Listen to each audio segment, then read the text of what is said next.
ರಾಜ್ಯದಲ್ಲಿ ಎಸ್ಐಆರ್ ಪ್ರಕ್ರಿಯೆ ದಿನಾಂಕ ಈಗ ವಿಸ್ತರಣೆಯಾಗಿದೆ. ಆಗಸ್ಟ್ 8ರ ತನಕ ಬಿಎಲ್ಒಗಳು ಮನೆ ಮನೆಗೆ ಭೇಟಿಯನ್ನ ನೀಡಲಿದ್ದಾರೆ. ಜುಲೈ 29ರ ತನಕ ಇದ್ದಂತ ಅವಧಿ ಆಗಸ್ಟ್ 8ಕ್ಕೆ ಈಗ ವಿಸ್ತರಣೆಯಾಗಿದೆ. ಆಗಸ್ಟ್ 5ರ ಬದಲು ಆಗಸ್ಟ್ 17ರಿಂದ ಸೆಪ್ಟೆಂಬರ್ 16ರ ತನಕ ಆಕ್ಷೇಪಣೆಗೆ ಅವಕಾಶವನ್ನ ನೀಡಲಾಗಿದೆ. ಅಕ್ಟೋಬರ್ 19ಕ್ಕೆ ಅಂತಿಮ ಮತದಾರರ ಪಟ್ಟಿ ಪ್ರಕಟವಾಗುತ್ತೆ. ಇದೇ ವಿಚಾರಕ್ಕೆ ಸಂಬಂಧಪಟ್ಟಂತೆ ಹೆಚ್ಚಿನ ಡೀಟೇಲ್ಸ್ ಅನ್ನ ಕೊಡ್ತಾರೆ ನಮ್ಮ ಪ್ರತಿನಿಧಿ ಸತ್ತಾರ್ ನಮ್ಮ ಜೊತೆ ಫೋನ್ ಸಂಪರ್ಕದಲ್ಲಿದ್ದಾರೆ. ಸತ್ತಾರ್, ಈಗ ಈ ಒಂದು ಡೇಟ್ ಇತ್ತಲ್ಲ ಅದನ್ನು ವಿಸ್ತರಣೆ ಮಾಡಲಾಗಿದೆ. ಸದ್ಯಕ್ಕೆ ಈ ಒಂದು ಪಟ್ಟಿಯನ್ನು ಯಾವಾಗ ಪ್ರಕಟ ಮಾಡ್ತಾರೆ, ಸದ್ಯಕ್ಕೆ ಏನ್ ಮಾಹಿತಿ ಸಿಗ್ತಾ ಇದೆ?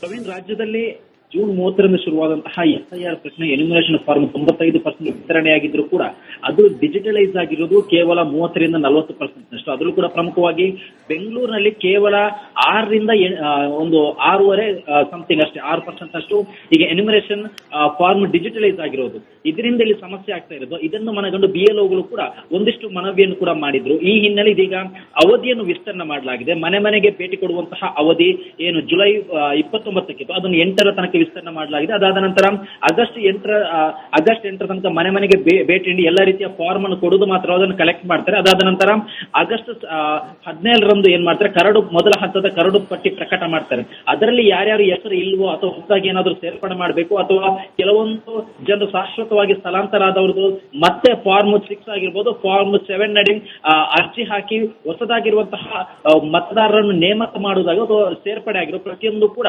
ಆಗಸ್ಟ್ 17ರ ನಂತರ ನಡೆಯುತ್ತೆ. ಅದಕ್ಕೆ ಸೆಪ್ಟೆಂಬರ್ 16ರ ತನಕ ಕಾಲಾವಕಾಶ ಇರುತ್ತೆ. ಏನಾದ್ರೂ ಹೆಸರು ಚೇಂಜ್ ಇದ್ದಂತ ಸಂದರ್ಭದಲ್ಲಿ ಆಗಿರ್ಬೋದು, ಏನಾದ್ರೂ ಅಧ್ಯಕ್ಷ ಇದ್ದಂತ ಸಂದರ್ಭದಲ್ಲಿ ಆಗಿರ್ಬೋದು, ಇನ್ನೇನಾದ್ರೂ ವಿಳಾಸ ಬಿಟ್ಟು ತಮ್ಮ ಹೆಸರು ಆ ಒಂದು ಮೊದಲ ಹಂತದ ಕರಡು ಪಟ್ಟಿಯಲ್ಲಿ ಇಲ್ಲದಿದ್ದ ಸಂದರ್ಭದಲ್ಲಿ ಫಾರ್ಮ್ 7, 6, 7, 8 ನಡಿ ಅರ್ಜಿ ಹಾಕಲು ಸೆಪ್ಟೆಂಬರ್ 16ರ ತನಕ ಅವಕಾಶ ಇರುತ್ತೆ. ಅದಾದ ನಂತರ ಅಂತಿಮವಾಗಿ ಅಕ್ಟೋಬರ್ 19ಕ್ಕೆ ಅಂತಿಮವಾಗಿರುವಂತಹ ಮತದಾರರ ಪಟ್ಟಿ ಪ್ರಕಟ ಆಗುತ್ತೆ. ಈ ಎಕ್ಸ್ಟೆಂಡ್ ಮಾಡಲು ಏನ್ ಕಾರಣ ಅನ್ನೋದನ್ನ ನೋಡಿದ್ರೆ, ಒಂದು ಕಡೆ ಬಿಎಲ್ಒಗಳಿಗೆ ಇದೀಗ ಪ್ರೆಷರ್ ಆಗ್ತಾ ಇದೆ. ಪ್ರಮುಖವಾಗಿ ಕೆಲವೊಂದು ಬಿಎಲ್ಒಗಳು ನಿತ್ಯ ಕೂಡ 35 ಫಾರ್ಮ್ ಅನ್ನು ಡಿಜಿಟಲೈಸ್ ಮಾಡಬೇಕು. ಅದು ಸಾಧ್ಯ ಆಗ್ತಾ ಇಲ್ಲ. ಡಿಜಿಟಲೈಸ್ ಒಂದು ಕಡೆ ಡಿಲೇ ಆಗ್ತಾ ಇದೆ. ಮತ್ತು ಆನ್ಲೈನ್ ನಲ್ಲಿ ಈಗ ಸಲ್ಲಿಕೆ ಆದಂತಹ ಅರ್ಜಿಯನ್ನು ಕೇವಲ 0.4% ಮಾತ್ರ. ಅದರ ಜೊತೆಗೆ ಇಲ್ಲಿ ಸಮಸ್ಯೆ ಆಗ್ತಾ ಇರೋದು, ಆನ್ಲೈನ್ ನಲ್ಲಿ ಅರ್ಜಿ ಸಲ್ಲಿಸುವಂತಹ ಸಂದರ್ಭದಲ್ಲಿ ಕೆಲವೊಂದಿಷ್ಟು ಜನರ ಆಧಾರ್ ಕಾರ್ಡ್ಗೆ ಮೊಬೈಲ್ ನಂಬರ್ ಇಲ್ಲಿ ಲಿಂಕ್ ಆಗಿಲ್ಲ. ಅದರಲ್ಲಿ OTP ಕೇಳುವಂತಹ ಸಂದರ್ಭದಲ್ಲಿ ಮೊಬೈಲ್ ನಂಬರ್ ಲಿಂಕ್ ಆದಂತಹ ಪರಿಣಾಮ ಇದು ಕೂಡ ಇಲ್ಲಿ ಸಮಸ್ಯೆ ಆಗ್ತಾ ಇದೆ. ಈ ಎಲ್ಲ ಅಂಶವನ್ನು ಮನಗಂಡಿರುವಂತಹ ಕೇಂದ್ರ ಚುನಾವಣಾ ಆಯೋಗ ಇದೀಗ ರಾಜ್ಯ ಚುನಾವಣಾ ಆಯೋಗ ಪತ್ರ ಬರೆದು ಇದೀಗ ಎಸ್ಐಆರ್ ಪ್ರಕ್ರಿಯೆ ಅವಧಿಯನ್ನು ವಿಸ್ತರಣೆ ಮಾಡಿ ಆದೇಶವನ್ನು ಹೊರಡಿಸಿರುವಂತದ್ದು. ಪ್ರವೀಣ್, ಓಕೆ, ಥ್ಯಾಂಕ್ ಯು ಸತ್ತಾರ್ ತಮ್ಮೆಲ್ಲ ಮಾಹಿತಿಗೆ. ನೋಡಿ, ಈಗ ಎಸ್ಐಆರ್ ಪ್ರಕ್ರಿಯೆ ಈಗ ಅವಧಿಯನ್ನ ಮತ್ತೆ ವಿಸ್ತರಣೆ ಮಾಡಲಾಗಿದೆ. ಅಕ್ಟೋಬರ್ 19ಕ್ಕೆ ಅಂತಿಮ ಮತದಾರರ ಪಟ್ಟಿಯನ್ನ ಪ್ರಕಟ ಮಾಡಲಾಗುತ್ತೆ.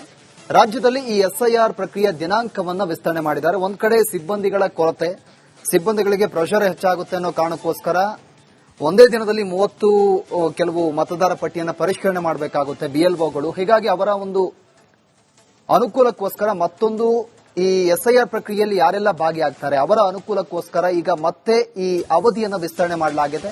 ಅಕ್ಟೋಬರ್ 19ಕ್ಕೆ ಅಂತಿಮ ಮತದಾರರ ಪಟ್ಟಿ ಪ್ರಕಟವಾಗುತ್ತೆ.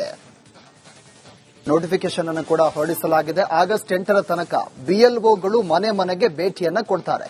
ಜುಲೈ 29ರ ತನಕ ಇದ್ದಂತ ಅವಧಿ ಆಗಸ್ಟ್ 8ಕ್ಕೆ ಈಗ ವಿಸ್ತರಣೆಯಾಗಿರುವುದು. ಆಗಸ್ಟ್ 5ರ ಬದಲು ಆಗಸ್ಟ್ 17ಕ್ಕೆ ಕರಡು ಪತ್ರ ಪ್ರಕಟವಾಗುತ್ತೆ.